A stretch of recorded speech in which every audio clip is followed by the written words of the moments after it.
그럼 어떤 국가가 유리하냐? 반도체도 있고 네. LLM도 잘하고 제조업이 탄탄한 나라. 전 세계에 중국과 우리밖에 없어요. 다행인 건 뭐냐? 미중 패권 대결이라. 네. 아까 말씀드린 것처럼 미국이 중국을 파트너로 삼기는 어렵다. 그럼 앞으로 우리도 그 자리가 하나 있다. 굉장히 중국을 캐치업할 수 있는 또 한 번의 유일한 기회가 열린 겁니다. 이게 한 3년이 굉장히 중요한 시기라고 생각합니다.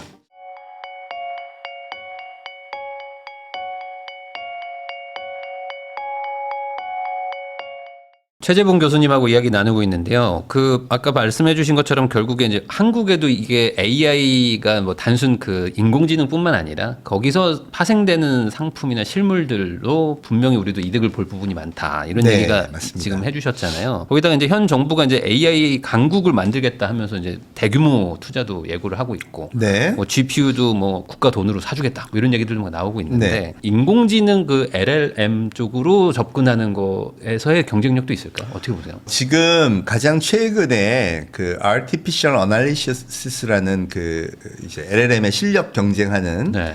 공식 사이트가 있어요. 거기 지금 탑이 그록4, GPT-5 이렇게가 두 개가 이제 탑으로 돼 있고요. 그다음 20위까지는 전부 미국과 중국 업체들입니다. 네. 예, 그리고 20위권에 20위쯤에 드디어 우리나라 LG X4원이 등장합니다. 얘가 발표된 게 한 두어 달 됐죠. 그래서 얘는 성능 인정. 그렇게 해서 거기 벤치마크를 그만큼의 걸로 테스트를 통과한 거고, 그 두 칸 밑에 21위, 22위 요쯤에 업스테이지의 솔라 프로2가 나옵니다. 얘가 원래 작년에 12등을 해서 네.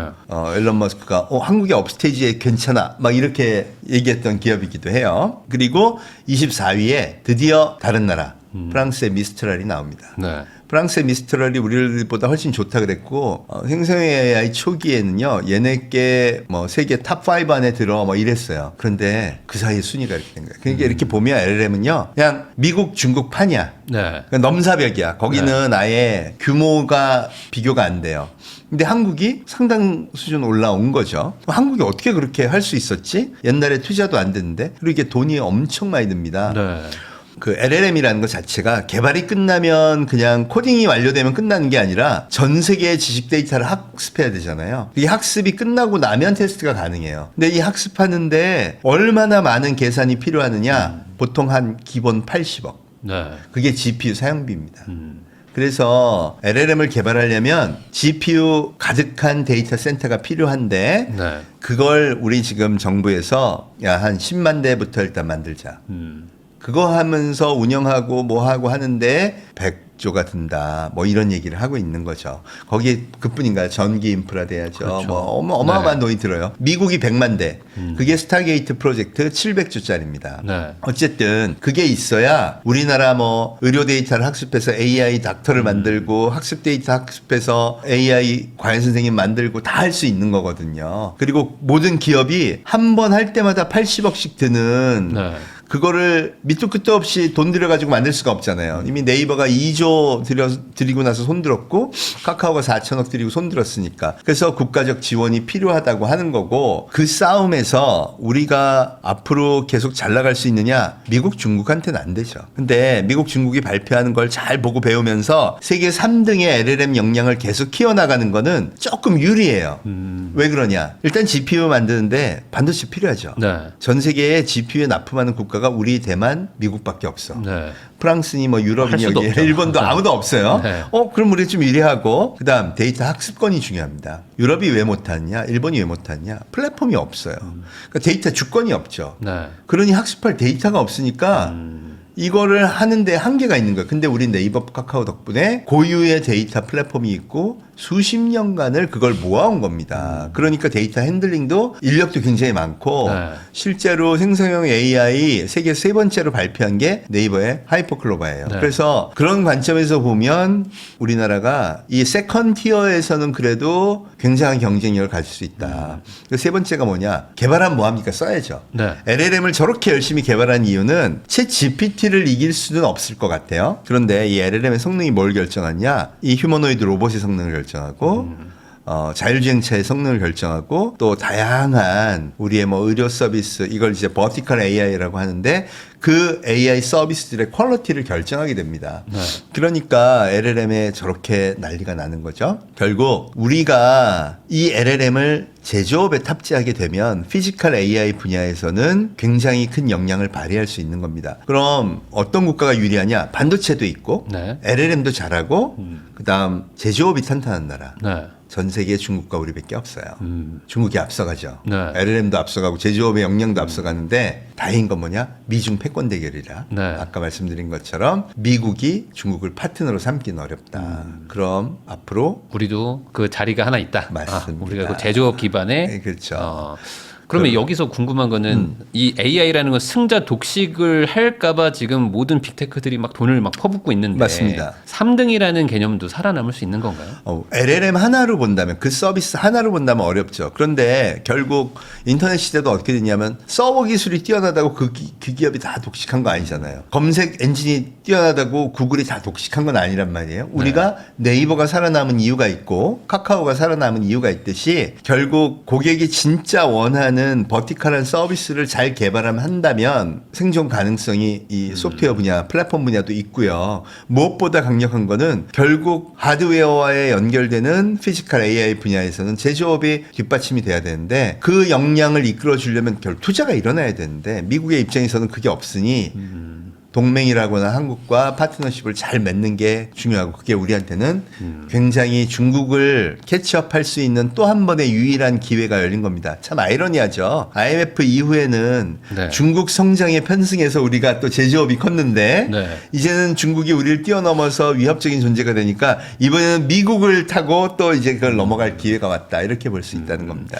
여전히 우리나라의 경쟁력이 뭐 살아 있는 분야이기 때문에 맞습니다. 이 부분에서는 사실 대안이 없는 상황이기도 하고요. 그렇습니다. 그러면은 이게 그 소버린 AI라고 해가지고 결국에 AI도 이제 국가적으로 이제 미국이나 중국에 종속되는 거를 싫어하는 나머지 뭐 한 200개 국가들 이런 국가들한테 제3지대의 AI로 우리가 좀 살아남을 수 있다 이런 얘기들이 있더라고요. 맞습니다. 뭐 중동이나 뭐 유럽 같은 그럼요. 것들 이게 가능한 얘기인가요? 그럼요. 전 세계적으로 국가 고유의 플랫폼을 이렇게 작은 나라가 갖고 있는 건 우리나라 유일합니다.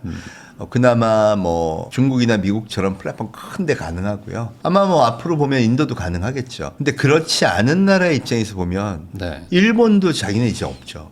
이 라인한테 의존할 수밖에 없어요. 그나마 야후라는 거 하나 네. 미국에서 인수해가지고 그걸 오랫동안 이제 갖고 있는데 앞으로 AI 시대가 되면 지금의 플랫폼의 데이터 저장하는 방식이 다 바뀌고 AI 데이터 센터가 돼야 돼요. 이 노하우는 또 플랫폼을 운영했던 데이터 매니지먼트의 노하우가 있어야 그 다음 세대를 또 디자인할 수 있겠죠. 네. 그런 면에서는 20년 넘게 그거를 운영하고 관리하고 AI 개발에 투자했던 플랫폼들이 유리한데 다행히 네이버와 카카오가 그런 면에서 인정받고 있다는 겁니다. 그럼 제3세계에 갈 때에도 아니 구글 보고 해달라면 구글이 미쳤어요 해주게? 그냥 먹어버리지? 네. 그렇잖아요. 근데 우리는 제3세계 입장에서 보면 쟤는 갈 데가 없는데 기술은 좋아. 그런 파트너라고 볼 수 있죠. 그러니까 예를 들어 아랍어 AI를 만들고 싶은 나라가 있는데 그렇지. 뭐 챗GPT한테 부탁하면 그냥 우리가 알아서 할게. 그냥 그렇죠. 포기해. 이렇게 너희, 한다는 거죠. 너희 데이터만 줘. 그럴 네. 거 가능성이 큰데. 그럴 수 있죠.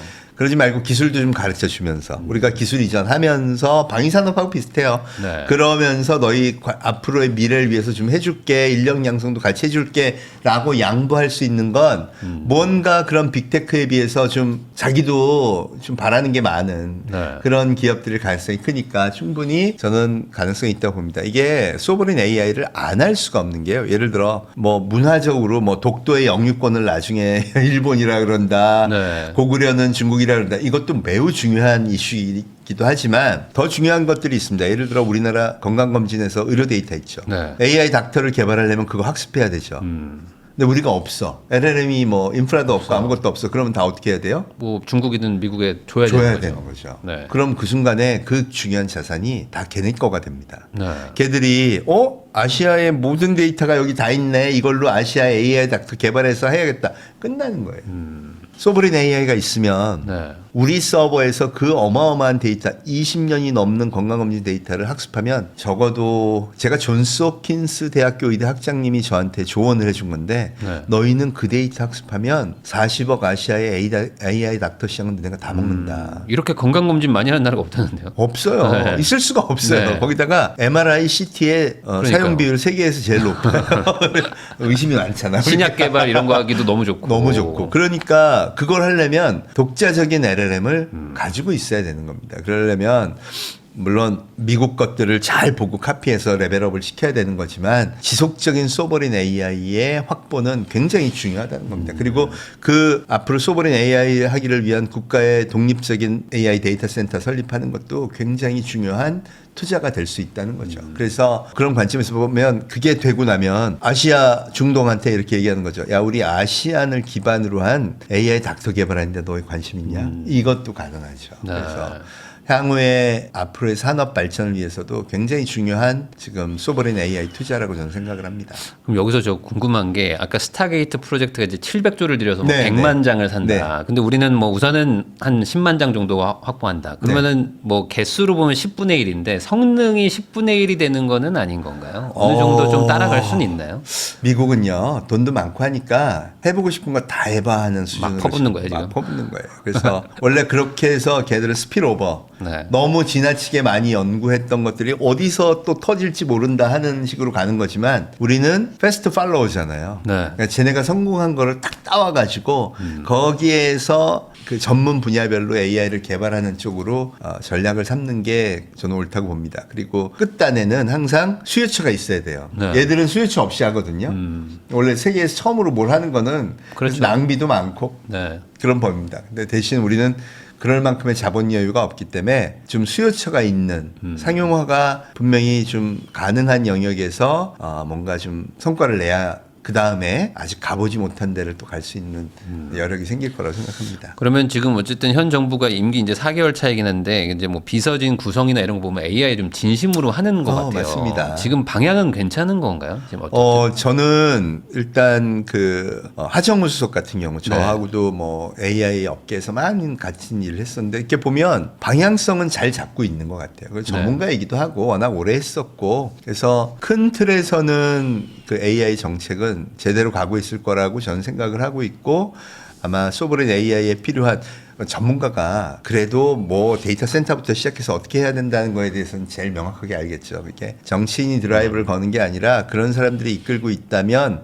굉장히 다행스러운 일이라고 생각을 하고 그런 좀 정치적인 입김이 좀 없이 네, 그냥 국익을 위해서. 국익을 위해서 크게 오래 보고 당파적 요소 없이 좀 멋진 투자가 이루어졌으면 하는 생각입니다. 나름 AI 인공지능 LLM 분야에서도 우리가 한 축을 담당할 수 있는 지금 확률이 있는 거네요. 어쨌든. 그럼요. 네. 사실은 생성형 AI를 연구해온 국가도 그렇게 많지 않습니다. 하긴 그렇죠. 왜냐하면 데이터 주권이 있어야 하잖아요. 네. 그래서 네이버나 카카오가 오랫동안 할 수 있었던 것도 야, 이 데이터 갖고 뭐 할 거야? 봤더니 저기 연구하는데 생성형 AI라는 걸 하네. 2017년에 구글이 이런 논문을 냈네. 그럼 우리도 한번 개발해 보자. 이런 것들이 있었고 그런 투자가 있었고 그거를 같이 지원해 주는 학계가 있었던 겁니다. 네. 그래서 그래도 탄탄한 기초 인프라가 있어서 미국이나 중국에 있어서는 부족하다고 하지만 다른 국가에 비해서는 상당히 괜찮은 거죠. 그럼 뭐 싱가포르 같은 데는 어떠냐? R&D는 걔네는 거의 미국의 하버드, MIT 수준이에요. 네. 왜? 투자를 엄청 했거든요. 국가가 그 내셔널 싱가포르 유니버시티라든가 뭐 이런 데다가 연봉을 4억 5억씩 주고 데려가서 그래서 한국 과학자들이 거기 많이 가 있습니다. 네. 그런 게 좀 아쉽죠. 대한민국은 너무 그 뭐라 그럴까 연봉은 다 똑같아야 돼. 네. 약간 사회주의적 그렇죠. 세계관이 너무 지배해서 하이엔드 엔지니어가 또 하이엔드 사이언티스트가 없는 게 좀 아쉽긴 하지만 그래서 인재가 빨려나가는 게 걱정되긴 하지만 적어도 기반 연구는 사실 상당히 탄탄하게 그동안 해왔다 이렇게 얘기할 수 있을 것 같습니다. 그리고 뭐 유럽이나 이런 데들은 뭐 예를 들어 검색도 구글 쓰고 뭐 이렇게 메시지도 페이스북 메신저 쓰고 뭐 이러니까 이제 데이터 자체가 아예 없으니까 없습니다. 뭘 하고 싶어도 공부시킬 게 없는 거죠. 맞습니다. 학습권이 없다는 게 아. 되게 중요하죠. 그러니까 예를 들어 구글이나 페이스북한테 우리 AI 개발하려고 그러는데 데이터 좀 주라. 프랑스인들 거 좀 줘. 안 줘. 준다는 거죠. 안 준죠. 예. 어. 그러니까 확장성에 있어서 있어서 상당히 고충이 많은 거죠. 그럼 다른 나라들은 사실상 현실적으로 하고 싶어도 할 수가 없는 상황이겠네요. 데이터 자체가 없으면. 그런 경우가 굉장히 많습니다. 그래서 생성형 AI 아주 제네릭한 생성형 AI 뭐 앞으로 AGI를 하겠다 뭐 이런 것들은 미국이 유리할 수밖에 없어요. 네. 왜 그러냐? 중국도 잘하면 되잖아. 중국도 중국 데이터밖에 없잖아요. 네. 많죠. 중국 데이터 많아요. 근데 전 세계 인터넷 데이터를 보면 중국이 3%, 영어가 90%가 넘습니다. 네. 대한민국 한글로 된 데이터가 0.3% 정도 된다 그래요. 네. 거기다가 그나마 우리는 주권이 있고 중국도 주권이 있고 미국도 주권이 있지만 다른 데들은 그림의 떡인 거죠. 그러니까 재밌는 게 뭐냐면 유럽은 그래서 규제 일변도로 나가요. 그렇죠. 뭐 어차피 못하니까.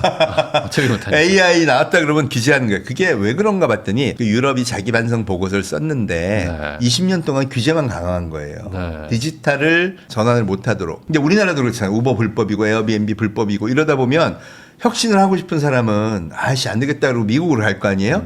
유럽의 스타트업 70%가 다 미국으로 갔던 거예요. 20년 데이터를 봤더니 인재 유출도 어느 정도냐. 작년 노벨 물리학상 받은 제프리 힌튼 교수님, 인공지능의 아버지. 네. 또 데미스 허사비스 노벨 화학상 받았죠. 이번 알파고 만든 사람이에요. 네네. 둘 다 영국 박사입니다. 왜 미국을 갔어요? 그랬더니 우리는 연구하는 분야를 하려고 그랬더니 규제 대상이더라고요. 없다. 그래서 돈 많이 주고 연구비 주고 연구를 권장하는 미국으로 가게 됐다. 그럼 영국과 유럽에는 누가 남았냐? 규제 전문가가 남은 겁니다. 그래서 이 사람들은 또 자기의 먹거리가 필요하잖아요. 이 사람들이 주로 로이어, 법률 검토하는 네. 분들 이런 사람들인데 생태계가 탄탄하게 형성이 돼서 자기 먹거리를 만들려면 뭐라 그럴까? 미국에서 AI 나왔어? 야, 그럼 규제 검토해봐. 그러면 맨 이런 거. 그래서 전체 컨퍼런스를 보면 AI가 갖다 주는 부작용, 일자리 파괴, 그걸 어떻게 규제할 건가 하는 거는 유럽의 전부 전문가예요.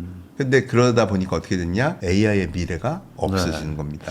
이걸 막을 수 있으면은 규제를 해도 되는데 결국에 시간 문제이지 막을 수는 없잖아요. 그렇죠. 그게. 그래서 어떻게 됐냐면 시총 20위 내에 유럽 기업이 하나도 없어진 겁니다. 그리고 유럽 지금 시총 1위가 누구냐? 1, 2위 다툼하는 게 루이비통 그룹하고요. 네. 위고비 만든 노보 노르디스크예요. 네. 얘들이 무섭지는 않죠. 야, 그러면 반대로 우리나라도 그렇게 되기 전에 어떻게든 좀 하나의 그 좀 파트를 잡고는 있어야 된다. 아. 그러니까 우리나라 세계관이 참 양면적인 게 있어요. 이게 뭐냐면 혁신을 되게 좋아하는 사람들인데 네. 규제는 또 엄청 세게 해요. 네. 그게 무슨 얘기냐면 이런 거죠. 택시회사 사장님이요. 야야 우리 회사는 지켜야 돼. 그래서 우버 막 반대하고 다 해서 막았어. 근데 투자는 어디다 할까? 미국의 우버가 괜찮네.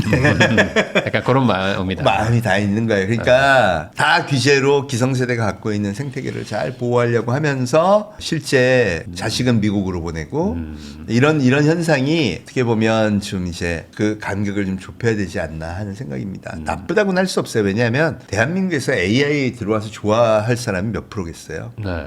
이번에 여론조사 했더니 AI가 두렵다 하는 사람이 90%입니다. 네. 예. 하긴. 그러니까 그 두려움을 극복하려면 공부를 하면 확실히 올라갑니다. 저는 그래서 한국의 해법은 뭐냐? 한국 사람들이 공부에 대한 욕구가 되게 높아요. 네. 부일남의 구독자가 왜 그렇게 많겠어요? 어떻게든 또 공부해가지고 나도 좀 인생 바꾸겠다. 그럼 AI를 미리 공부해서 국민 전체가 레벨업 되죠. 그럼 전 세계적으로 보면 굉장히 빠른 거예요. 디지털도 그렇게 해왔기 때문에 스마트폰 그렇죠. 사용자 수 속도 늘어나는 게 1위였잖아요. 이 역량을 AI에 투입해서 규제 생각할 시간에 도대체 어떤 혁신이 일어나는 거야를 열심히 공부해. 그럼 부수적인 효과가 뭐냐? 잘 될 기업을 잘 파악해서 투자도 할 수 있고요. 네. 내가 AI를 통해서 내 역량도 키울 수 있고요. 이렇게 레벨업이 되면 조직, 사회, 국가가 전부 AI 역량이 레벨업이 돼서 전체적으로 보면 굉장히 상향 시프트 될 가능성이 되게 높아진다는 겁니다. 네. 이게 한 3년이 굉장히 중요한 시기라고 생각합니다.